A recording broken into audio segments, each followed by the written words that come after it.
अहम की 50 ताज़ा और बड़ी ख़बरें बताएंगे दोस्तों। आखिरकार कैसे तेजस्वी यादव के भाषण ने बीजेपी की उड़ा दी नींद। प्रधानमंत्री भी तेजस्वी का नाम लेने से ही डर रहा है। बताएंगे क्यों अवॉइड कर रहे हैं तेजस्वी का नाम। आखिरकार क्यों दोस्तों प्रधानमंत्री नरेंद्र मोदी के ऊपर फट पड़े राहुल गांधी। कहा अरबपतियों की सरकार, अरबपतियों के लिए काम करती है मोदी सरकार। कैसे आखिरकार दोस्तों लालू प्रसाद यादव के एक भाषण ने बीजेपी का गर्दा उड़ा दिया। जी हाँ, एक साथ जब आए लालू प्रसाद यादव, तेजस्वी यादव, राहुल गांधी और अखिलेश यादव, तो पूरे बिहार में दोस्तों घमासान मच गया। तमाम मुद्दों पर होगी बात, लेकिन उससे पहले अगर आपने अब तक हमारे चैनल को सब्सक्राइब नहीं किया है तो कर लीजिए। पास में एक घंटी आएगी, इसको भी दबाइए ऑल नोटिफिकेशन पे, ताकि हर वीडियो की अपडेट आपको मिल पाए। दरअसल दोस्तों आपको बताते चले, फिलहाल भारतीय जनता पार्टी के ऊपर जमकर गरजते हुए नजर आए राहुल गांधी। राहुल गांधी ने बीजेपी को जमकर लिया निशाने पर। आपको बताते चले राहुल गांधी का दोस्तों ये भाषण ज़ोरदार तरीके से वायरल हो रहा है। राहुल ने बीजेपी के ऊपर निशाना साधते हुए कहा कि फिलहाल अरबपतियों की सरकार है ये, और अरबपतियों के लिए ही काम करती है। राहुल गांधी ने कहा कि फ़िलहाल कभी देखा है किसी गरीब के लिए मोदी जी को इतनी मेहनत करते हुए? कभी नहीं देखा होगा। अडानी और अंबानी की शादी में दोस्तों ये सरकार बिछ जाती है, उनके लिए इंतज़ाम करवाती है।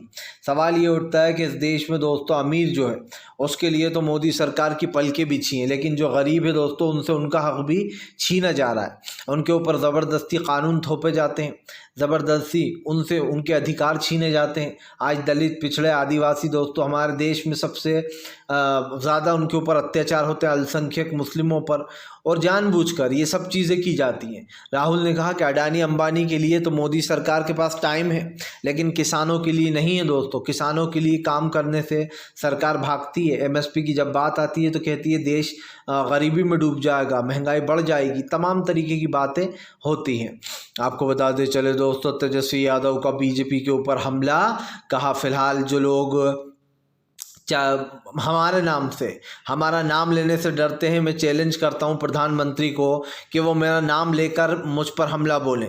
दरअसल आपको बताते चलें, तेजस्वी यादव ने कहा कि प्रधानमंत्री बिहार आए, उन्होंने हमारे चाचा के साथ मिलकर हमारे बारे में काफ़ी कुछ कहा, लेकिन उन्होंने मेरा एक भी बार नाम नहीं लिया। उन्होंने कहा कि अगर प्रधानमंत्री में दम है तो वो मेरा नाम लेकर मेरी बुराई करें।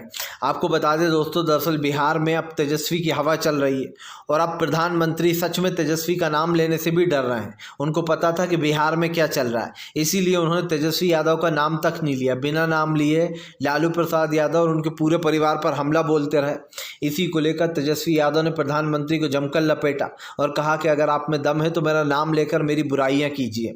यही नहीं, तेजस्वी ने कहा कि फिलहाल चाचा, अगर आप में इतनी गारंटी लेने की क्षमता है तो चाचा की गारंटी लीजिए कि अब वो पलटी नहीं मारेंगे। तेजस्वी ने कहा कि नीतीश चाचा की गारंटी कोई नहीं ले सकता है, और प्रधानमंत्री गारंटी लेने की बात करते हैं कि हम यहाँ पर ये विकास करेंगे। पहले नीतीश चाचा की गारंटी तो लीजिए, और उसके बाद हम मानेंगे कि हाँ आप ये सब कुछ काम कर सकते हैं।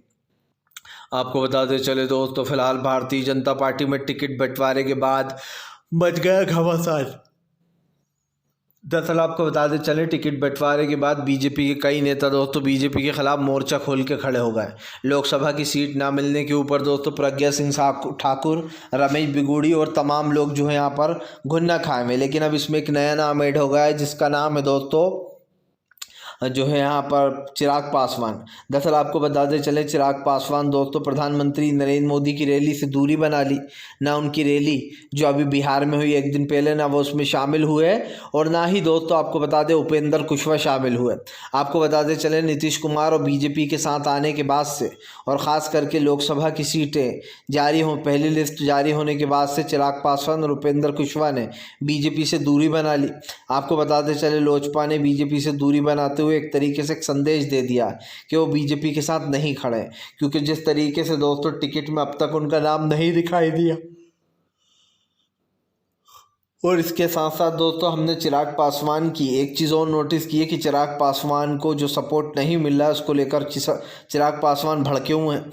यही कारण है जो चिराग पासवान ने दोस्तों बीजेपी से अपनी दूरी बनाने का काम किया है। लेकिन सवाल सिर्फ ये नहीं है कि चिराग पासवान दोस्तों ये दूरी बना रहा है, सवाल ये भी है कि इस वक्त भारतीय जनता पार्टी को लेकर जो चर्चाएं चल रही थी, जो चीज़ें चल रही थी, वो कहीं ना कहीं सही साबित होती हुई नज़र आ रही हैं कि बीजेपी में टिकट बंटवारे के बाद घमासान मचना तो तय था ही था।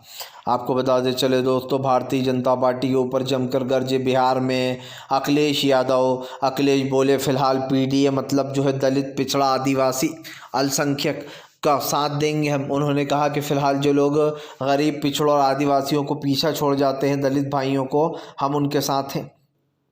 अखिलेश यादव ने कहा कि बीजेपी में सिर्फ भ्रष्टाचारी भरे पड़े, जो भी बीजेपी में जाता है उसको क्लीन चिट दे दी जाती है। यही नहीं, ये सारी चीज़ें बोलते हुए अखिलेश ने ये भी कहा कि भारतीय जनता पार्टी ने जो भी जनता से वादे किए थे उन सारे वादों को नकार दिया।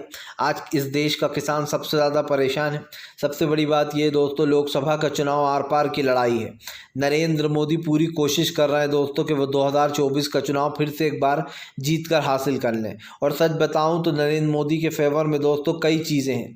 ईवीएम पर सवाल उठ रहे हैं कि ईवीएम बनाने वाली कंपनी में 4-4 बीजेपी के लोग भरे पड़े हैं।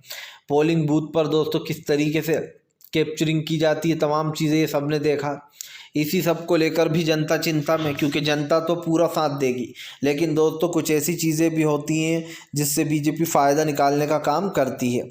आपको बताते चले दोस्तों, भारतीय जनता पार्टी के ऊपर फट पड़े मल्लिकार्जुन खड़गे बोला जो मोदी जी खाली झोली लाए थे अब वो भर कर ले जाएंगे। दरअसल आपको बताते चले, मल्लिकार्जुन खड़गे ने कहा कि तेजस्वी के चाचा और जो मोदी जी हैं, अब जो मोदी जी की झोली है उसको और भरने का काम करेंगे तेजस्वी के चाचा, यानी कि दोस्तों नीतीश कुमार।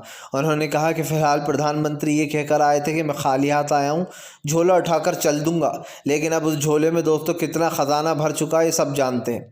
आपको बताते चले, मल्लिकार्जुन खड़गे ने कहा कि मोदी सिर्फ गरीबों को लूट रहे हैं, गरीबों और दलित पिछड़ों का हक मार रहे हैं और अपनी झोली भरने में लगे हुए हैं। उन्होंने कहा कि नीतीश कुमार अब प्रधानमंत्री की झोली भरने का काम करेंगे। यही नहीं दोस्तों, तमाम विपक्ष बीजेपी के ऊपर लगातार हमलावर हो गया है। सबसे बड़ी बात यह है कि एक मंच पर जब तमाम दिग्गज आ जाते हैं दोस्तों, तो यहाँ पर कई चीज़ें सोचने लायक होती हैं, क्योंकि इस रैली में हमने देखा कैसे तेजस्वी यादव और जो है यहाँ पर दोस्तों ख़ास करके राहुल गांधी, अखिलेश यादव, लालू प्रसाद यादव दोस्तों और तमाम मल्लिकार्जुन खड़गे जब एक मंच पर आए दोस्तों तो एक ताकत दिखी। सबसे बड़ी ताकत दिखी हमें उत्तर प्रदेश, बिहार और दोस्तों एक तरीके से राहुल को दिल्ली का समझ लेते हैं, दिल्ली की। क्योंकि आपको बताते चले दोस्तों, ये तीन लोग जब यंग लोग, ख़ास करके युवा लोग जब तीनों एक साथ आए दोस्तों, तो कहीं ना कहीं एक होड़ चल गई कि फ़िलहाल भारतीय जनता पार्टी को अब इस बात का सबसे ज़्यादा डर सता रहा है कि इन सब के आने के बाद क्या गेम बिगड़ने वाला है। देखिए दोस्तों, ईवीएम से लेकर तमाम चीज़ों में घोटाले होते हैं, इस बात के कई बार प्रमाण मिले हैं। हालांकि ईवीएम पर बार बार चुनाव आयोग कहता है कि हम बहुत जांच करके चुनाव कराते हैं, लेकिन दोस्तों पहले से ही मामला सेट कराया जा सकता है। और ये आप भी जानते हैं, जब ईवीएम बनाने वाली कंपनी में ही बीजेपी के लोग हैं तो फिर क्या कहा जा सकता है। आपको बताते चले दोस्तों, असदुद्दीन ओवैसी का भारतीय जनता पार्टी के ऊपर बड़ा हमला।